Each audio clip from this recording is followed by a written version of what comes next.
Quem criou o dízimo? Abraão ou Deus?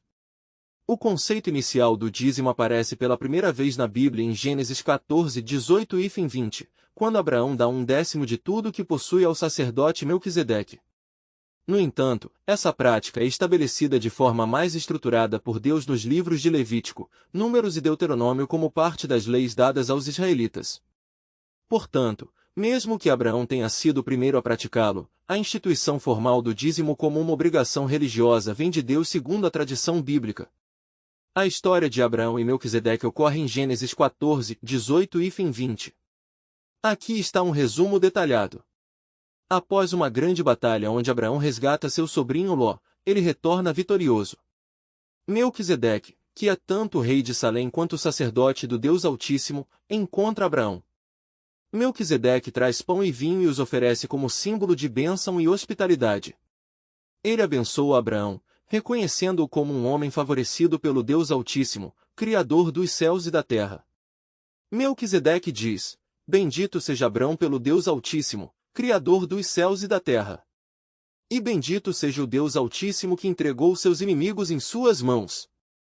Em reconhecimento à bênção e à autoridade espiritual de Melquisedeque, Abraão dá a ele 1/10 de tudo que ele possui, marcando assim a primeira menção de dízimo na Bíblia.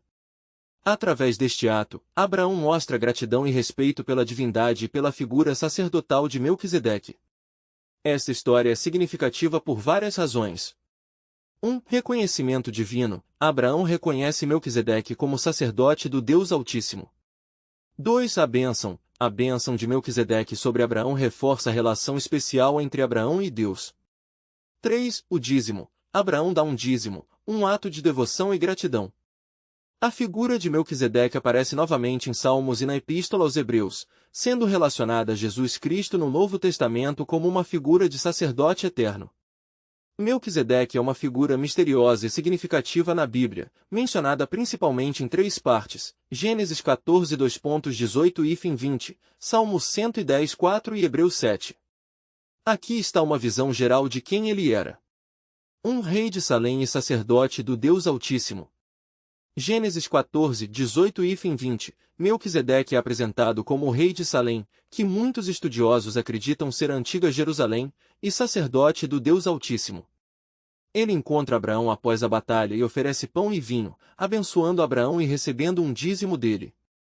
2. Figura profética. Salmo 110, 4. O salmo menciona Melquisedeque em um contexto messiânico, referindo-se a um sacerdócio eterno na ordem de Melquisedeque. Tu és sacerdote para sempre, segundo a ordem de Melquisedeque. 3. Cristo e Melquisedeque em Hebreus. Hebreus 7. O autor da Epístola aos Hebreus faz uma extensa comparação entre Cristo e Melquisedeque. Melquisedeque é descrito como sem pai, sem mãe, sem genealogia, não tendo princípio de dias nem fim de vida, mas feito semelhante ao Filho de Deus, Hebreus 7:3, indicando um sacerdócio eterno. Significado teológico. Sacerdócio perpétuo. Melquisedeque é visto como um precursor do sacerdócio de Cristo, que não se baseia na herança levítica, mas em um chamado divino eterno. Universalidade. Sendo o sacerdote do Deus Altíssimo e não limitado por genealogia ou nação, ele representa uma ordem sacerdotal que transcende as fronteiras de Israel. Melquisedeque permanece uma figura enigmática, rica em simbolismo, sendo fundamental no estabelecimento de um modelo de sacerdócio eterno e universal que culmina em Jesus Cristo. A identificação de Melquisedeque como uma epifania, ou teofania, que é uma manifestação de Deus em forma humana, é uma interpretação discutida entre estudiosos e teólogos. Há várias perspectivas sobre essa questão. 1. Epifania ou teofania. Cristo pré-encarnado. Alguns teólogos estudiosos cristãos veem Melquisedeque como uma manifestação pré-encarnada de Cristo. Eles apontam para sua descrição em Hebreus 7:3, sem pai, sem mãe, sem genealogia, não tendo princípio de dias nem fim de vida, mas feito semelhante ao Filho de Deus. Essa descrição sugere características divinas e eternas. 2. Figura histórica e simbólica. Rei histórico. Muitos estudiosos acreditam que Melquisedeque era um rei histórico de Salém, que também exercia funções sacerdotais, o que era comum na antiguidade. Nesse caso, ele seria uma figura humana usada para prefigurar Cristo. Tipologia. Na teologia cristã, ele é frequentemente visto como um tipo, uma figura que aponta para uma realidade futura, de Cristo, representando um sacerdócio eterno e universal. Sua vida e ações são vistas como símbolos que antecipam as obras de Cristo. 3. Interpretação judaica.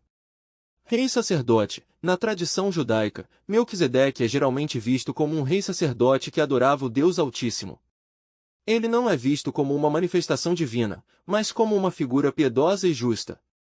4. Sem conclusão definitiva. Enigma teológico. A interpretação de Melquisedeque como uma epifania não é universalmente aceita e permanece um tema de debate teológico. As Escrituras não fornecem informações conclusivas, deixando espaço para várias interpretações. Considerações final.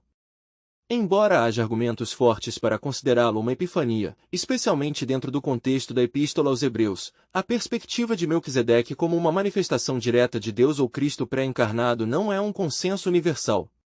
Ele continua sendo uma figura enigmática que enriquece a narrativa bíblica com profundidade teológica e simbolismo.